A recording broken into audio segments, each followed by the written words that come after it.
दोस्तों, जैसा कि हम सभी लोग जानते हैं कि सभी प्रकार के पेड़ पौधों को बढ़ने के लिए कुल 17 पोषक तत्वों की ज़रूरत पड़ती है, जिसमें से कुछ ऐसे पोषक तत्व होते हैं जिनकी कि पौधों को ज़्यादा ज़रूरत पड़ती है, जैसे कि नाइट्रोजन, फास्फोरस, पोटेशियम और कैल्शियम, जिनको कि मैक्रोन्यूट्रिएंट्स के नाम से जाना जाता है। बाकी के जो बचे हुए पोषक तत्व होते हैं उनकी पौधों को थोड़ी थोड़ी मात्रा में ज़रूरत होती है, जिनको कि माइक्रोन्यूट्रिएंट्स के नाम से जाना जाता है, जैसे कि zinc, boron, sulphur, manganese, iron, copper, magnesium इत्यादि।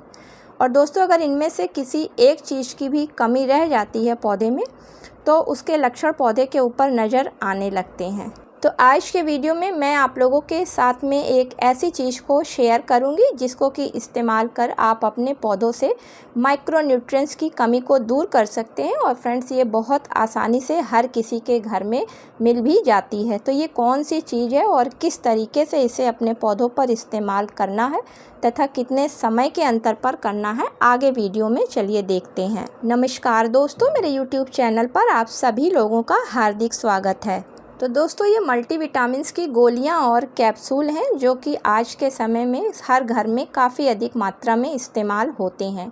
और इन गोलियों और इन कैप्सूल्स में विटामिन्स के अलावा sodium, zinc, magnesium, iodine, calcium, vitamin C के साथ सेलेनियम, कॉपर जैसे एलिमेंट पाए जाते हैं, जो कि जिस तरीके से हमारे शरीर को इस्तेमाल करने पर हेल्दी बनाते हैं, उसी तरीके से ठीक हमारे पौधों को भी स्वस्थ रखते हैं और हर बीमारी से बचाते हैं, अगर इनका हम अपने ही तरीके से अपने पौधों पर भी इस्तेमाल करते हैं। तो दोस्तों, कभी कभी ये गोलियां और कैप्सूल रखे रखे घर में एक्सपायर्ड हो जाते हैं और इस्तेमाल नहीं हो पाते हैं, जिन्हें कि डस्टबिन में फेंक दिया जाता है। लेकिन अगर इन्हें हम फेंकने की बजाय अपने बगीचे में पेड़ पौधों पर इस्तेमाल कर लें तो काफ़ी अच्छा पौधों पर रिजल्ट देखने को मिलेगा। तो आप चाहें तो एक्सपायर्ड करी हुई गोलियों और कैप्सूल को पौधों पर इस्तेमाल कर सकते हैं, या फिर मार्केट से फ्रेश लाकर भी इस्तेमाल कर सकते हैं। तो इन गोलियों और कैप्सूल को बगीचे के पौधों पर बहुत ज़्यादा इस्तेमाल नहीं करना होता है। 2 महीने में एक बार इसका इस्तेमाल करना होता है, या फिर अगर किसी पौधे में बहुत ज़्यादा पोषक तत्व की कमी नज़र आती है तो उसमें महीने में एक बार इसका इस्तेमाल करना होता है। तो चलिए देखते हैं कि कौन कौन से तरीके हैं इनको बगीचे में पौधों पर इस्तेमाल करने के।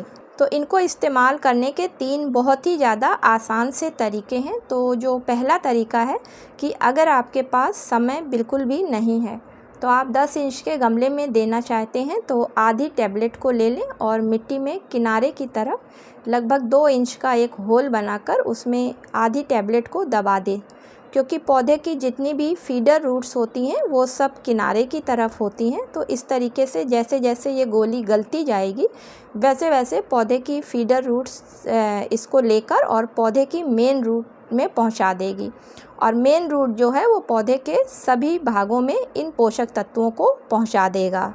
दूसरा तरीका है कि आप इसका एक महीन पाउडर बना लें और उसके बाद फिर आप वर्मी कंपोस्ट खाद में इसको मिलाकर फिर आप पौधे की मिट्टी में मिला दें। फ्रेंड्स, इस चीज़ का ध्यान रखना है कि काऊ डंग मैन्योर के साथ में इन टैबलेट्स को नहीं मिलाना है, क्योंकि इनकी तासीर गर्म होती है और काऊ डंग मैन्योर की तासीर भी काफ़ी गर्म होती है। इसलिए जब भी आप इसको खाद के साथ में इस्तेमाल करें तो वर्मी कंपोस्ट खाद के साथ में ही मिलाकर अपने पौधे में दें। तीसरा तरीका है कि अगर आपके पास मल्टीविटामिन्स के कैप्सूल हैं तो फ्रेंड्स, उसको पहले पानी में घोलकर तब पौधों में दिया जाता है, और डायरेक्ट मिट्टी में इसको नहीं दिया जाता है, क्योंकि मिट्टी में ये घुलते नहीं हैं। क्योंकि कैप्सूल के ऊपर कोटिंग जो है वो जिलेटिन से बनी हुई होती है और ये सिर्फ पानी में ही घुलनशील होती है। इसलिए अगर आप 2 गमलों के लिए तैयार कर रहे हैं तो एक कैप्सूल को आधे या फिर 1 लीटर पानी में डालकर घोल लीजिए, और जो सॉल्यूशन बनता है फिर आधा आधा पानी आप गमले की मिट्टी में गुड़ाई करके डाल दें।